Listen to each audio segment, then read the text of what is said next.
Story number 44, Deep Woodlands. Deep in the mountainous forests of the fictional country of Bellavide, there is a small off-grid commune of 16 young people, ages 17 through 24. The commune has 8 men and 8 women. The 8 men are Forrest Vinton, age 22, John Ballard, age 22, Paul McCarthy, age 24, Garrett Hughes, age 18, Hunter Baxter's, age 23, Angel Hudson, age 19, Abraham Hudson, age 19, and Jasper Malone, age 21. The 8 women are Angela Hudson, age 19, Ariel Hudson, age 19, Melissa Tyson, age 17, Storm Lewis, age 20, Lisa Brown, age 21, Fern Osborne, age 18, Olivia Fay, age 19, and Scarlett Whitfield, age 22. Angel, Abraham, Angela, and Ariel are quadruplets.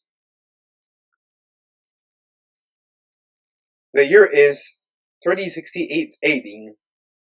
They are a nice commune, and they live inside of cabins that they built themselves. They added proper insulation and built fireplaces for the cold nights that come every winter. The commune eats a heat-of-war diet since their diet consists of wild game, fatty protein, edible nuts, wild blueberries, and eggs. The commune owns a couple of chickens where they get the eggs from. The type of meat they eat depends on what they hunt, and they hunt animals for food every day. The commune only eats 2 meals a day, which are brunch and dinner. On the morning of Wednesday, February 12th, it was the first warm day since mid-January. The commune went out to go hunting. After they finished reading their Bibles and spending time in prayer, Abraham hunted a deer and Jasper hunted a fat bison. The hunting took 26 minutes that time compared to the day before where it took 2 hours. Ariel collected the bison to render into beef tallow that will be used for cooking.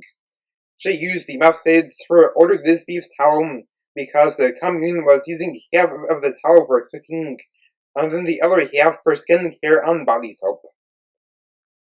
After the fat was rendered, it was placed into 2 jars, one set aside for cooking and then the other for skin care and body soap. Scarlett took the jar set aside for skin care and body soap, and she used 75% of that tallow and mixed it with water and lye solution that has a pine scent. Then after that, Scarlett used the remaining tallow to make a tallow cream designed for skin care. At around noon, Paul set up the bonfire and cooked some cuts of venison that was seared in tallow. The commune enjoyed venison steaks with a side of 2 eggs and pecans.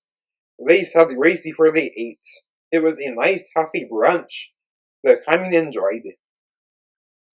And they drank pine needle tea with their brunch. After eating brunch, the commune went to play around the woods wearing their nature-themed outfits and went canoeing in the nearby ponds. They went to take advantage of the warm weather, which is going to be consistent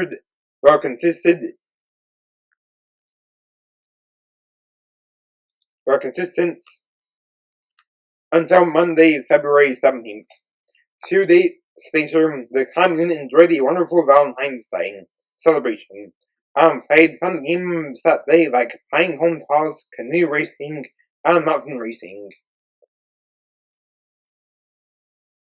On the following Tuesday was the next school day, so on the night before, the members of the commune got the fireplace in their respective cabins were running throughout the night to stay warm. The commune views off-the-grid living as a blessing from God, because they love the beauty of living among God's creation. They also love wearing the leafy crowns they made with green leaves, pine needles, and 2 pine cones from the trees. The commune always has their outfits being nature-themed because they left to blend in with the beautiful forests and mountains. On Friday, February 21st, Connor proposed to Scarlett and asked her if she wanted to marry him. Then she said yes, and the whole commune rejoiced. After this, they all ran up and down the mountains to celebrate their proposal. Connor and Scarlett planned to get married on the following Sunday after church. Now that the warm days are now here until the next autumn, Connor and Scarlett both went for a nice swim in the river that is not too far away from the pond. Then on the morning of Sunday, February 23rd at 11 a.m., Pastor Paul McCarthy preached a sermon about systematic theology and how different theological views on non-essential issues create some interesting conversations and unique forms of systematic theology. Paul McCarthy preached from John chapter 1, and then he quoted from a systematic theology book called Piper's Systematic Theology, which presents Reformed theology. After the 90-minute sermon was over, Connor and Scarlett's wedding took place in the heart of the woods, just in front of the pond. Connor and Scarlett exchanged their wedding vows, and Pastor Paul McCarthy enjoyed watching them exchange the vows on their own. The commune has a view that an officiant is not needed for marriage to take place, as they have the view that for marriage to happen, all that has to happen is for a man and a woman to exchange marriage vows. It was a beautiful time out in nature, and there was a nice breeze that day, too. At the end of the wedding, the entire commune sang church hymns, even though half of the commune are normally not good at singing. Fern loves how her singing is a lot better when she sings hymns in worship than when she sings casually, as when she sings casually, her singing is mediocre, due to being tone deaf. But when she sings hymns in worship, her singing is 1,000 times better, due to Jesus being the auto-tuner for when people sing in worship. This explains how people all sound really good when singing in worship, even when their singing is mediocre or bad under casual circumstances. In April, Forrest invented a new game that the commune can play, which is a game that has to do with skipping stones. He discovered that throwing a stone in the shallow parts of the pond hard enough will cause the stone to bounce across the pond. He told the commune about it, and they all played the new game for the first time. Ironically, Forrest just so happened to get first place in the game he discovered among the commune. After the game, Scarlett announced that she is pregnant, and is going to have a baby sometime in late November or early December. By then, the commune was about to gain a new member or members through the birth of Connor and Scarlett's baby, or babies. Connor and Scarlett both prayed for their baby or babies every day. In May, Paul preached a sermon about the difference between the essential topics and non-essential topics. He distinguished the difference in between how the non-essential topics don't affect salvation and how we can therefore have different views and should be open-minded when it comes to such views, and how we should get it right when it comes to the essentials and thus have unity in the essentials. In August, 14 out of the 16 commune members went on an intense hike. The only ones who didn't go was Scarlett due to being pregnant, as Connor didn't go so that he could spend some alone time with his wife Scarlett. They both sat on a tree log and enjoyed stump sitting, which is where they just sat there and observed the beautiful nature around them. Meanwhile, up the mountain, 14 of the 16 commune members were enjoying the intense hike. After they reached the top of the mountain, they all rested at the top of the mountain as their hearts were pounding from the intense activity of hiking up the mountain. They rested and drank some water. They spent some time in prayer. Later in the evening, Forrest hunted a wild boar, and then the commune enjoyed some bacon from the wild boar for dinner. As they enjoyed bacon-wrapped spice and steaks with a side of wild blueberries and walnuts for dinner. After dinner, the commune enjoyed stargazing on the clear summer nights. They loved to go stargazing on every clear night because of the beauty and awe of it. On the morning of Saturday, December 5th, Scarlett gave birth to a set of baby twins, which are a boy and a girl. The boy came at 9:12 a.m., and then the girl came at 9:26 a.m. Scarlett names the boy Christopher, and then Connor names the girl Christina. The newborn twins are now two new members of the commune. And on that blessed Saturday morning, the amount of people in the commune grew from 16 to 18. Connor and Scarlett planned to raise them in a godly manner and to teach them God's word. They also came up with all sorts of plans as to when to teach them things like how to play the commune games and things like that.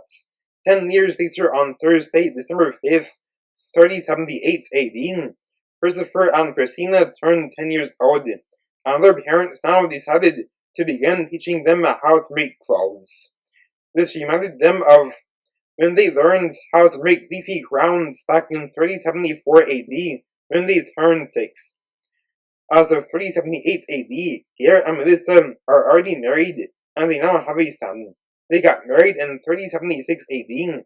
John and Storm both got married in 3073 AD, and they now have 2 children. Scarlett and Connor now have 5 children, the twins in 3068 AD, then a son in 3071 AD, then a daughter in 3073 AD, and then another daughter in 3075 AD. The quadruplets decided to live a celibate life. Jasper and Firm both got married in 3072 AD, and they now have 2 children. Paul and Lisa both got married in 3071 AD, and they now have 3 children. A young man named Anthony Newman joined the commune back in early 3074 AD. He was 21 years old at the time he joined the commune. Then in January of 3085 AD, Christopher and Christina learned how to hunt since they turned 16 a month earlier. They took a hunting class which is taken by 16-year-olds in the commune. Paul McCarthy, who is the leader of the commune, set the age requirement for the hunting class to 16, which meant that members of the commune must be 16 or older to take the hunting class, which takes place inside of a schoolhouse-sized shanty, which is the same place where the children and teens in the commune learn everything about off-the-grid living, and then they also learn about numbers and church history. In April of 3085 AD, Christopher and Christina graduated from the hunting class at the same time. Then they both hunted a deer for the first time. Their parents were proud of them for the accomplishments. The whole commune knew about it, and by now the commune has now grown to 50 members, thanks to the married couples having children. And then Anthony, who joined the commune in 3074 AD, got married to a young woman named Daisy in 3076 AD, which was around a year and a half after Daisy joined the commune. She joined the commune in August of 3074 AD. In May of 3085 AD, Christopher and Christina were ready to have their own place. Their parents were supportive and didn't help them build their own cabin. Christopher and Christina both moved into their own cabin in mid-July of 3085 AD.